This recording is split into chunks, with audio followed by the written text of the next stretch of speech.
Ang gitnang Luzon, lupain ng malalawak na palayan, mga ilog na umaagos patungo sa dagat, at mga bukirin na sagana sa prutas.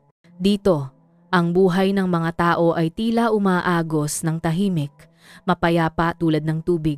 Ngunit sa lupaing ito rin, kung saan ang paniniwala sa mga di nakikita sa espiritual ay minsan mas malakas kaysa sa siyensiya, may mga krimen na tahimik na sumisibol mula mismo sa paniniwala at kawalan ng pag-asa ng mga tao. Ang trahedyang ito ay nagsimulang lumabas hindi sa pamamagitan ng isang putok ng baril o isang krimen, kundi sa pamamagitan ng nakakatakot na katahimikan sa isang pamilya na itinuturing na modelo sa lugar na ito. Ito ang pamilya ni Mang Ben, isang kilalang may-ari ng pamilihan ng prutas sa lalawigan ng Pampanga. Si Mang Ben ay isang lalaking lampas sa 30, malakas at masipag, tunay na tagalalawigan. Ang kanyang asawa, si Aling Nena, ay isang mabait, maganda, at may kayang babae. Sila ay nagmamahalan. Mayroon silang halos lahat ng bagay, maliban sa isang bagay, ang iyak ng isang bata. Halos 10 taon na, kumatok ang mag-asawa sa maraming ospital mula sa Pampanga hanggang Maynila.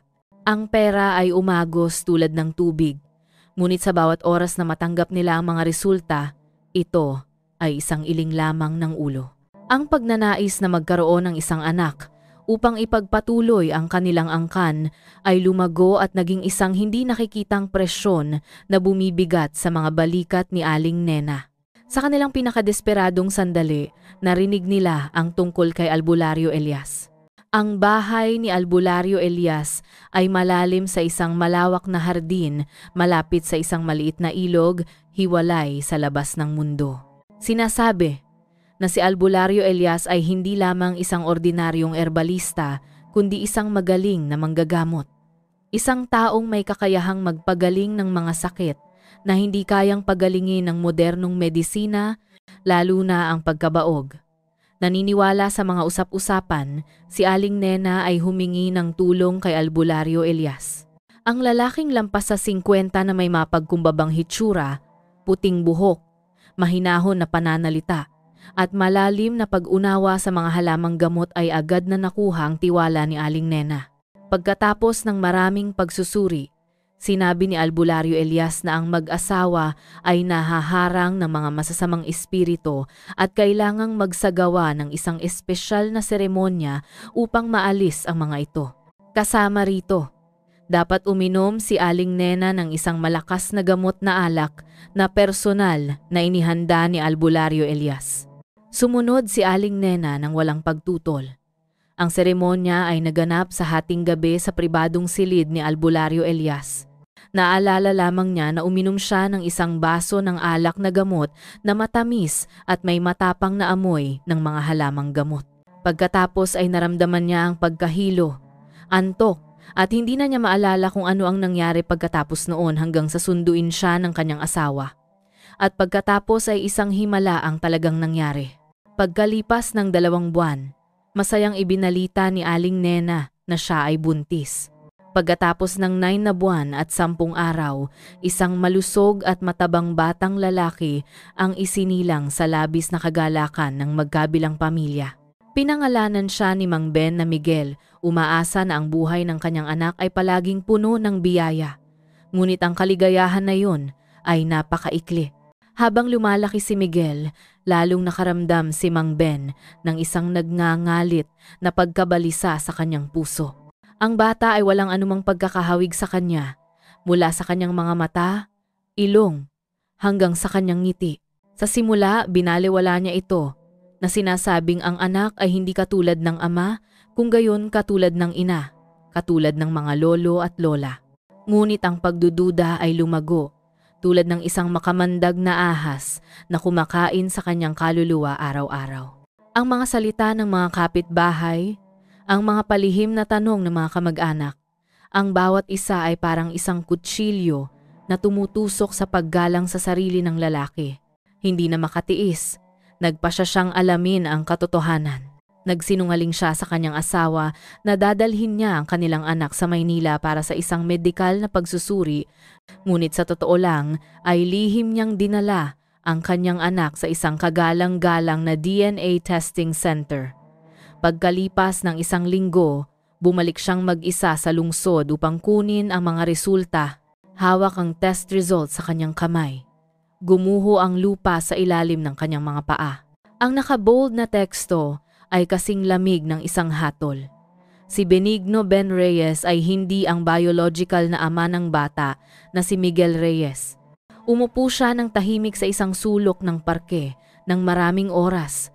Ang sakit, galit, pagkasuklam at pagmamahal para sa bata na pinalaki niya sa loob ng mahabang panahon ay pumunit sa kanyang puso. Pagkauwi niya, humarap sa kanyang asawang walang kaalam-alam, hindi na niya matiis. Ang pagtatanong sa gitna ng mga luha ay naganap.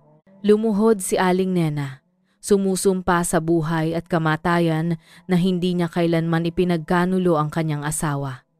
Ang kanyang mukha ng pagkabigla at matinding pagkataranta ay nagpapakita na siya ay hindi nagsisinungaling. At pagkatapos ay ikinuwento niya ang kanyang pakiramdam ng pagkalito at pagkalasing pagkatapos uminom ng alak ni Albulario Elias. Isang nakakatakot na sinag ng liwanag ang sumilay sa isip ni Mang Ben. Ang lahat ng mga magkahiwalay na piraso ay biglang nagsama-sama upang bumuo ng isang karimari-marim na larawan ng krimen. Napuno ang baso at ang sakit ay naging matinding galit. Alam niyang hindi siya maaaring manahimik, hindi lamang para sa kanyang pamilya, kundi pati na rin para sa iba pang mga pamilya na maaaring naging o magiging biktima ng demonyong ito na nagpapanggap na manggagamot. Kinaumagahan, nagmaneho si Mang Ben papunta sa himpilan ng pulisya ng Pampanga. Sa kanyang kamay ay ang test result sa DNA. Ang bagay na sumira sa kaligayahan ng kanyang pamilya, ngunit ito rin ang unang ebidensya upang simulan ang isang nakakagulat na kaso. Ang matinding init ng araw ng gitnang Luzon ay tila hindi kayang tumagos sa mabigat na kapaligiran sa opisina ni Teniente Kulas, pinuno ng Criminal Investigation Division ng Pampanga Police. Sa harap niya ay ang lalaking may mapagpakumbabang hitsura na nagngangalang Mang Ben at ang DNA test result bilang tahimik na ebidensya ng isang trahedya ng pamilya. Si Teniente Kulas, isang veteranong imbestigador na may maitim na balat at matalas na mga mata, ay nakasanayan na sa mga nakakakilabot na kaso ng pagpatay, ngunit ang kasong ito ay nagdulot sa kanya ng kakaibang pagkabalisa. Wala itong dugo, walang armas, ngunit ang kalupitan nito ay tumagos at sumisira sa mga tao mula sa loob. Matapos maingat na itala ang buong testimonya ni Mang Ben, agad na nagpatawag si Teniente Kulas ng isang emergency meeting. Alam niyang ito ay isang lubhang sensitibo at komplikadong kaso. Ang ating target ay hindi isang thug o isang kriminal na may kasaysayan, sabi ni Teniente Kulas. Ang kanyang boses ay malalim at nagpapasya. Siya si Albulario Elias, isang taong iginagalang sa buong lugar na ito, isang magaling na manggagamot sa paningin ng maraming tao. Ang kanyang impluwensya ay mas malaki kaysa sa pamahalaan sa ilang lugar. Ang lahat ng ating mga aksyon ay dapat naganap na lihim at maingat. Ang isang maliit na pagkakamali ay maaaring magbabala sa kanya at sirain ang lahat ng ebidensya. Ang pinakamalaking paghihirap ay inilatag. Ang kaso ni Aling Nena ay nangyari mahigit 1 taon na ang nakalipas, wala ng crime scene at ang biological na ebidensya sa katawan ng biktima ay isang imposibilidad.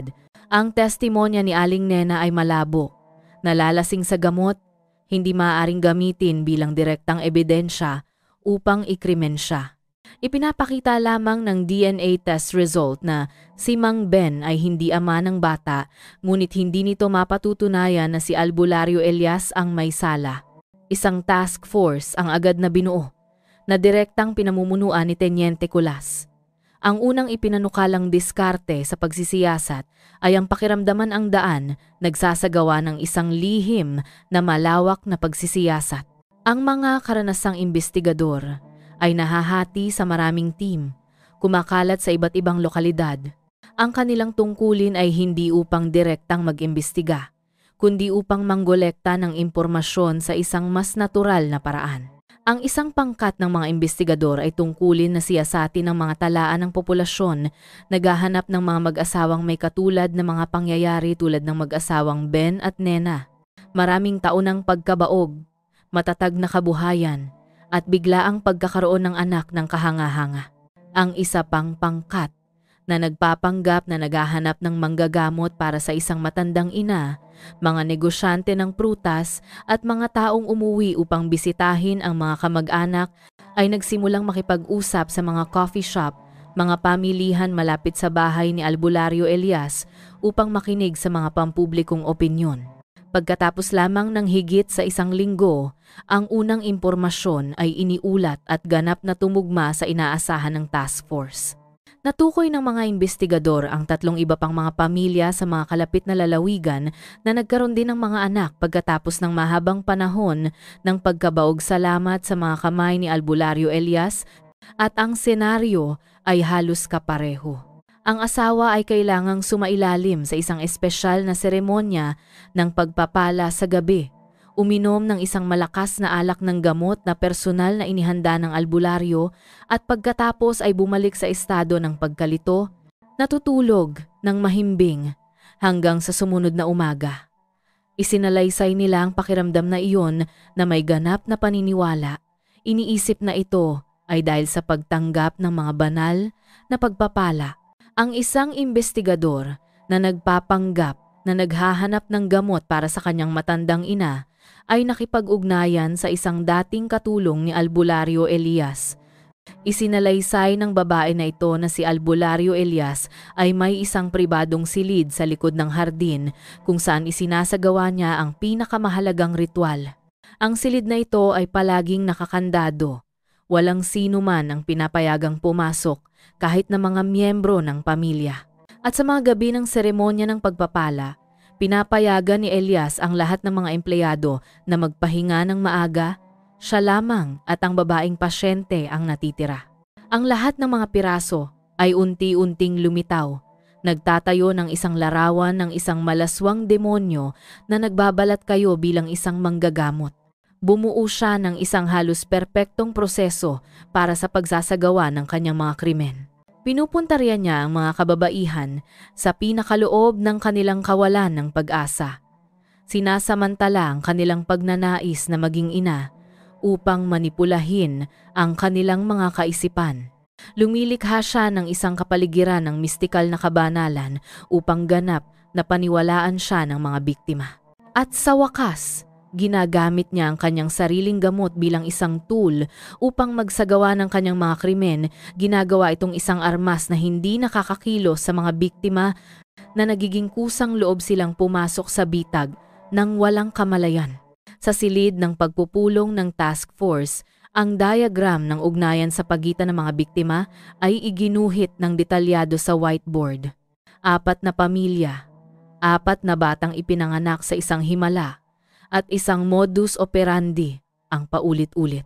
Halos makumpirma natin na si Elias ay ang may sala pagtatapos ni Teniente Kulas na itinuro ang larawan ng albularyo sa whiteboard.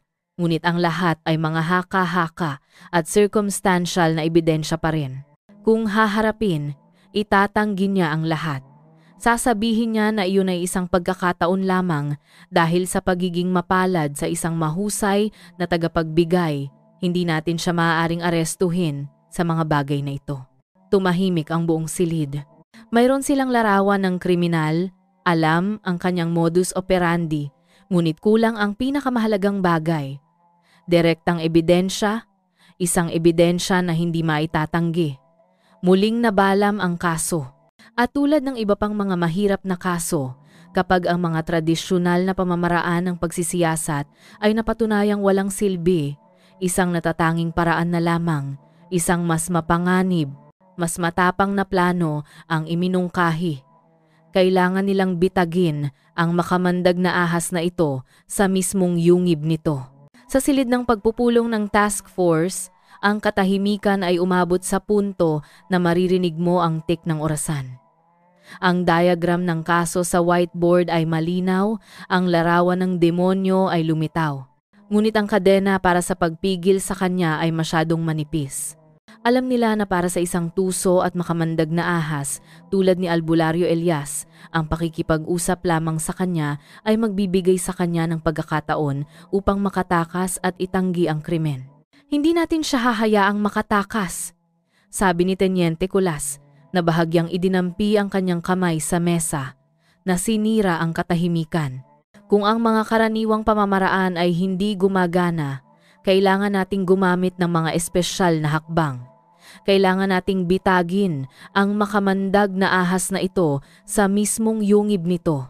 Isang matapang na desisyon ang ginawa upang magsagawa ng isang undercover investigative operation. Isang plano na tinatawag na operasyon, pagbitag sa makamandag na ahas, ang iginuhit ng napakaingat. Ang bawat hakbang ay kinakalkula sa milimetro dahil ito ay nakataya sa kaligtasan ng isang babaeng pulis. Ang taong napili para sa halos suicidal na misyon na ito ay si Kapitan Letty, isa sa mga elite na babaeng investigador ng puwersa.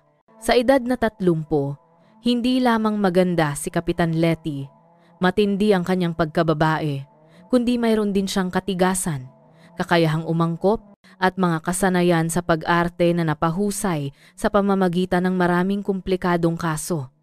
Siya ang perpektong piraso para sa papel na gagampanan niya sa hinaharap. Isang detalyadong pabalat ang nilikha para kay Kapitan Letty.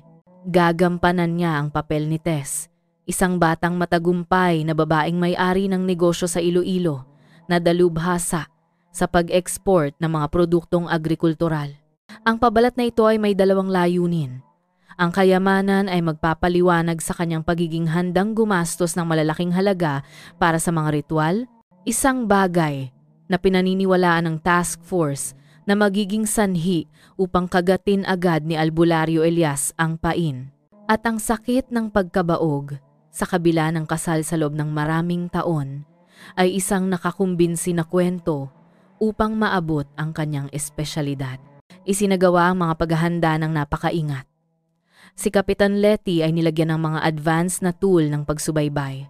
Ang isang sobrang maliit na kamera ay itinago sa mukha ng isang hairpin ng perlas na kapwa elegante at naaangkop sa papel at maaaring makapag-record ng mga imahe na may malawak na pananaw. Ang isang recording device ay itinago sa isang manipis na pindutan ng damit. Ang pinakamahalaga ay ang emergency alarm device na nakapaloob sa pulseras. Sa isang simpleng pagpindot at pagpindot, ang signal ay agad na ipapadala sa command center.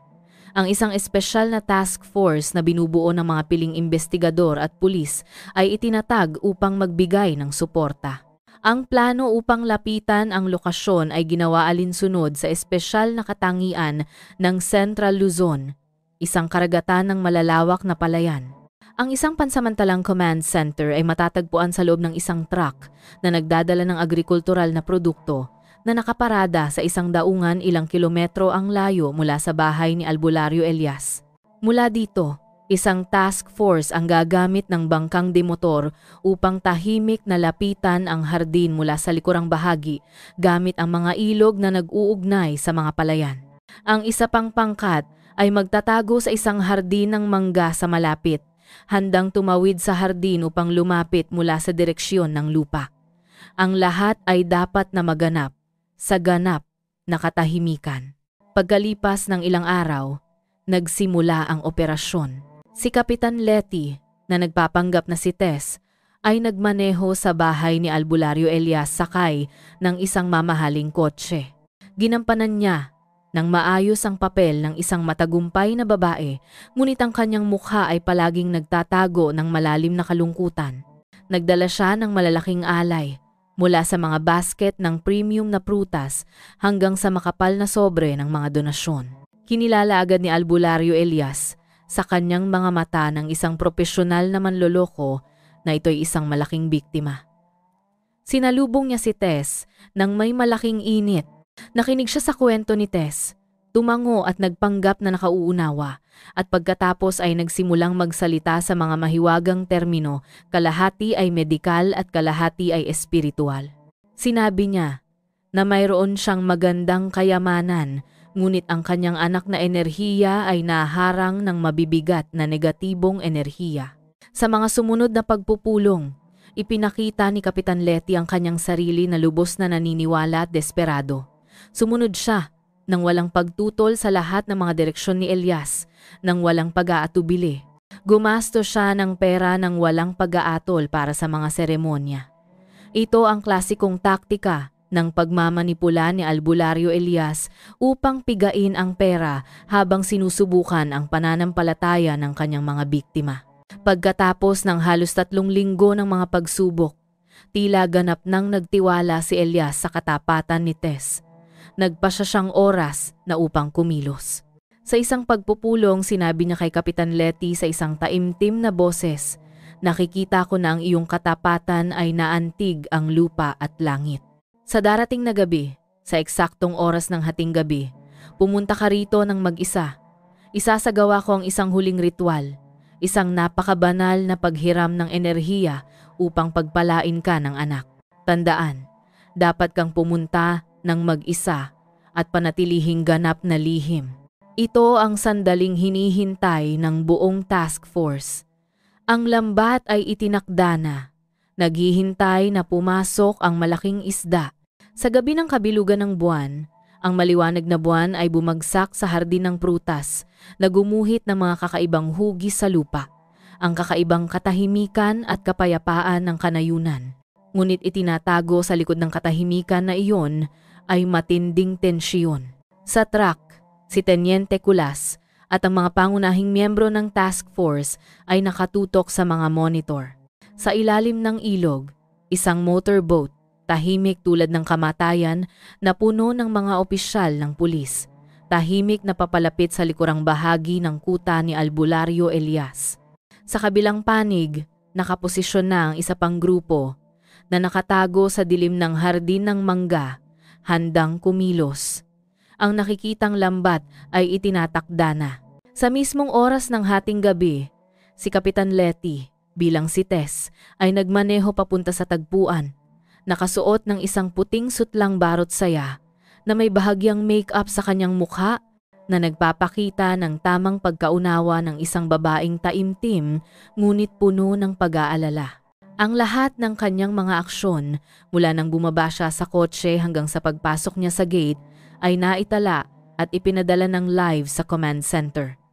Pagkabukas ng gate, naghihintay na si Albularyo Elias.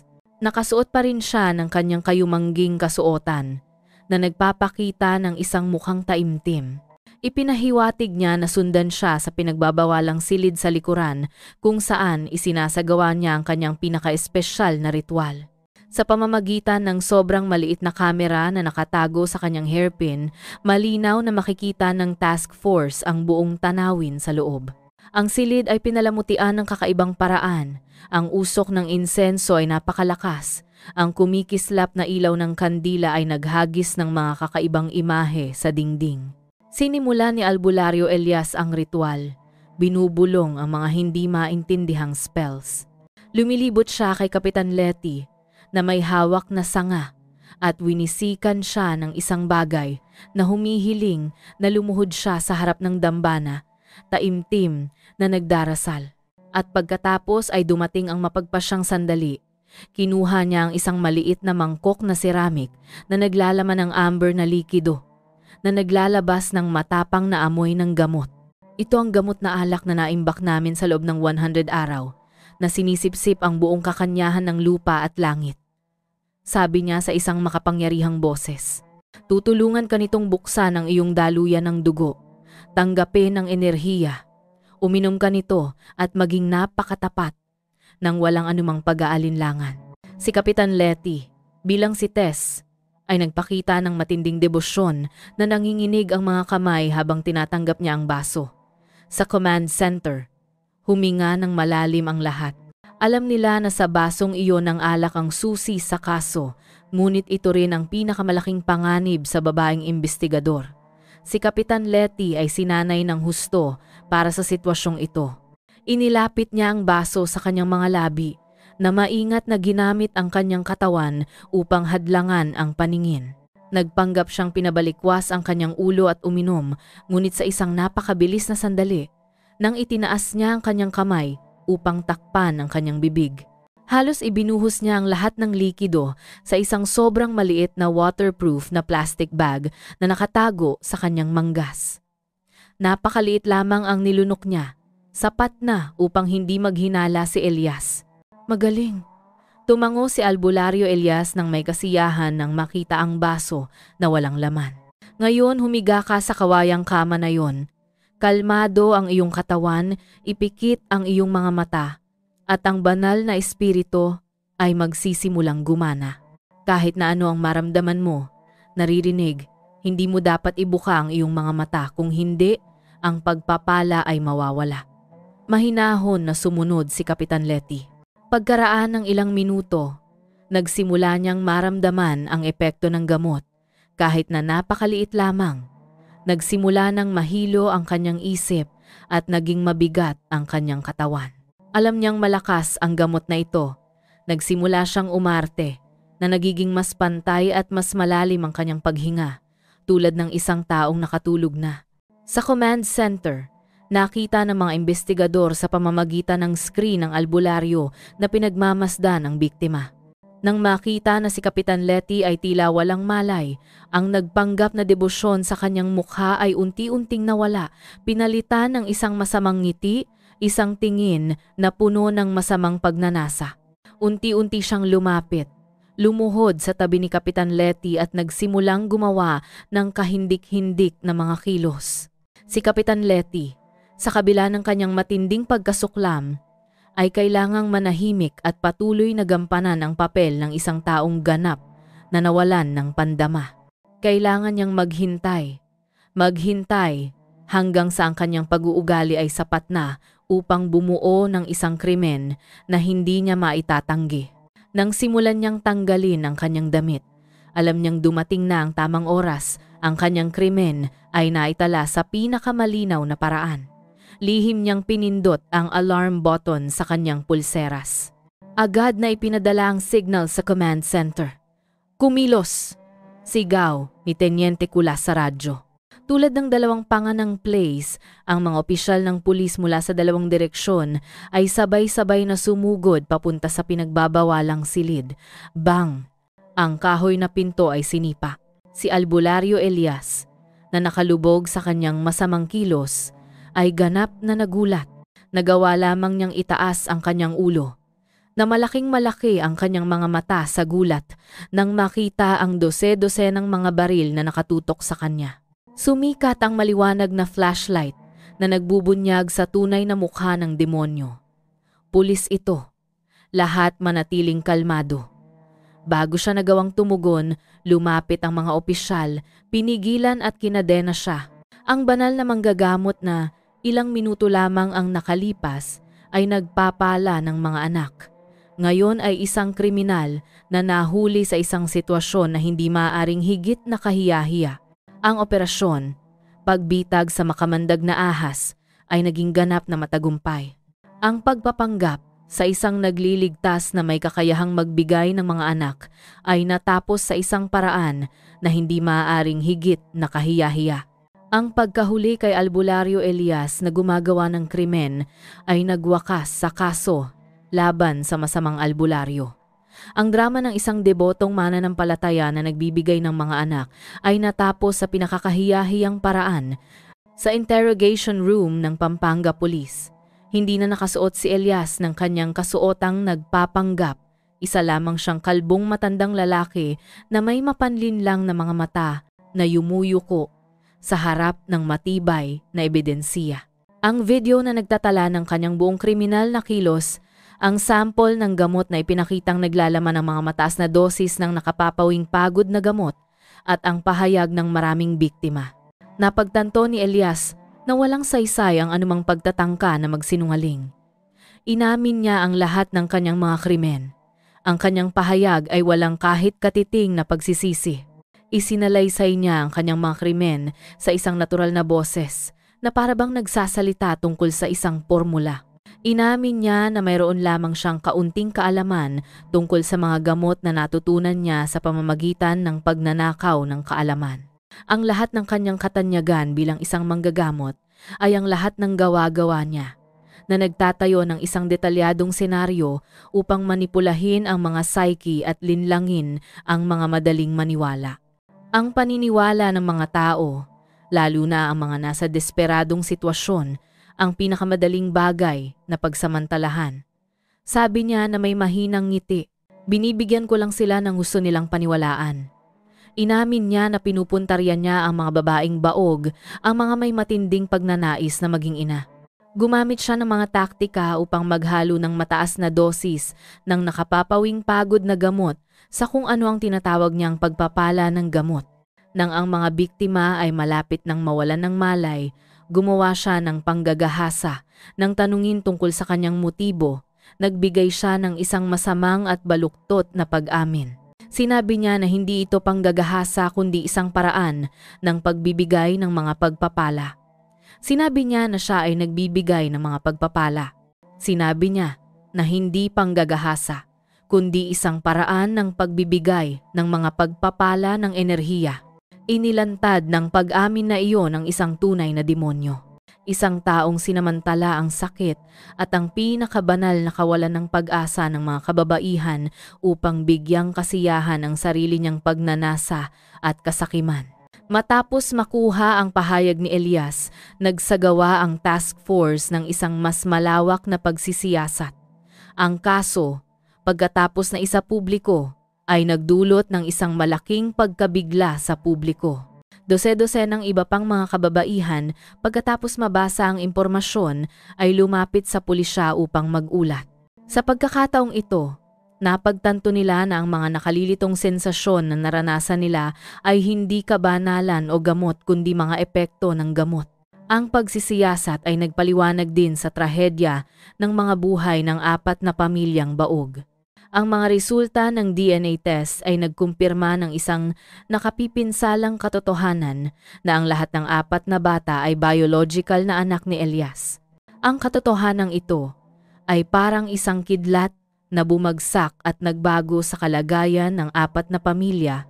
Ilang buwan ang lumipas, isinagawa ng Pampanga Provincial Court ang paglilitis ng kaso ni Elias sa maraming bilang ng mga kaso. Ibinaba ng hukuman ang hatol kay Elias sa pinakamataas na parusa. Ang sentensiya ay ipinasa. Ginawa ang katarungan mula sa mga kalupitang ginawa. Ang kaso ni Elias ay isang malinaw na paalala sa kung ano ang maaaring mangyari kapag nakikinig tayo sa mga nanloloko. Nagbibigay ang mga kalupitang nagawa ng isang mahalagang pananaw sa kapangyarihang magdulot ng malaking pagkasira. Ipinapakita ng kaso kung paano ang kalupitan at ang paniniwala ay maaaring sirain ang isang buhay. Ang kaso ay isang pagpupugay sa pangahas ng mga biktima na naglakas loob na lumakad sa isang dilim. Itong nagbibigay ng respeto sa mga pulis at investigador na ilantad ang kasamaan upang bigyan ng kaligtasan ang lipunan.